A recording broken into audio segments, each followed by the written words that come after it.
Savitri and Satyavan are a legendary couple known for their love and devotion to each other.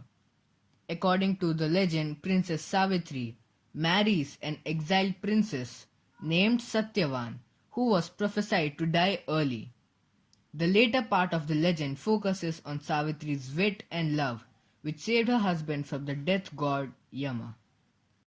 It starts as the childless king of Madra kingdom, Ashwapati, lives ascetically for many years and offers oblations to sun god Savitra. His consort is Malavika. Finally, pleased by the prayers, god Savitra appears to him and grants him a boon. He will soon have a daughter. The king is joyful at the prospect of the child. She is born and named Savitri in the honor of the god. Savitri is born out to devotion and asceticism. Savitri is so beautiful and pure, she intimidates all the men in the vicinity. When she reaches the age of marriage, no man asks for her hand. So her father tells her to find her husband on her own. She sets out on a pilgrimage for this purpose and finds Satyavan, the forest of a blind king, named Dyumatsena of Shalva kingdom. Dyumatsena lost everything, including his sight, and lives in exile as a forest dweller with his wife and son. When Savitri made her choice to marry Satyavan, sage Narada, who announces that Savitri has made a bad choice. Although perfect in every way, Satyavan is destined to die 1 year from that day of their marriage.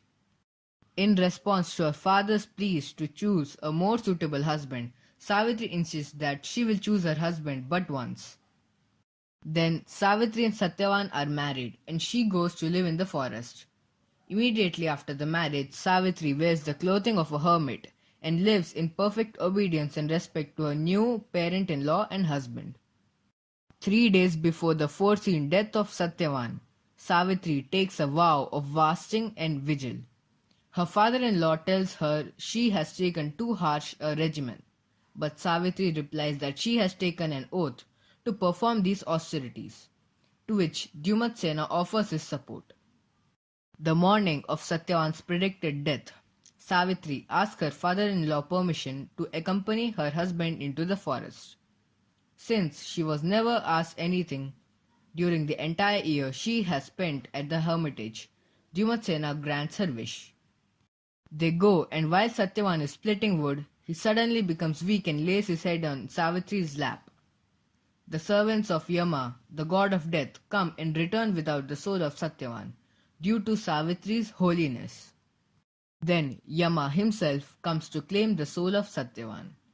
Savitri follows Yama as he carries the soul away. When Yama tries to convince her to return back, she offers successive formulas of wisdom. First, she praises obedience to Dharma, then friendship with the strict, then Yama himself for his just rule, then Yama as the king of Dharma, and finally noble conduct with no expectation of return, impressed at each speech. Yama praises both the content and style of her words and offers her any wish, except the life of Satyavan.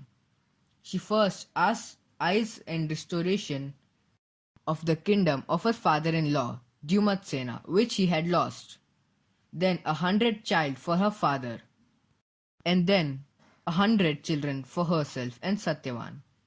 The last wish creates a dilemma for Yama, as it would indirectly grant the life of Satyavan. However, impressed by Savitri's dedication and purity, Yama grants life to Satyavan and blesses both of them to attain a long life. Satyavan awakens as though he had been in deep sleep and returns to his parents along with his wife. Meanwhile, at their home, Dyumatsena regains his eyesight before Savitri and Satyavan return. Since Satyavan still do not know what happened, Savitri relays the story to her parents-in-law, husband and gathered ascetics. As they praise her, Dyumatsena's ministers arrive with the news of the death of the previous king. Joyfully the king and his entourage return to his kingdom. In Bihar, Jharkhand and Odisha, married women observe Savitri Vrata on Amavasya in the month of Jyeshta every year. This is performed for the well being and long life of their husbands.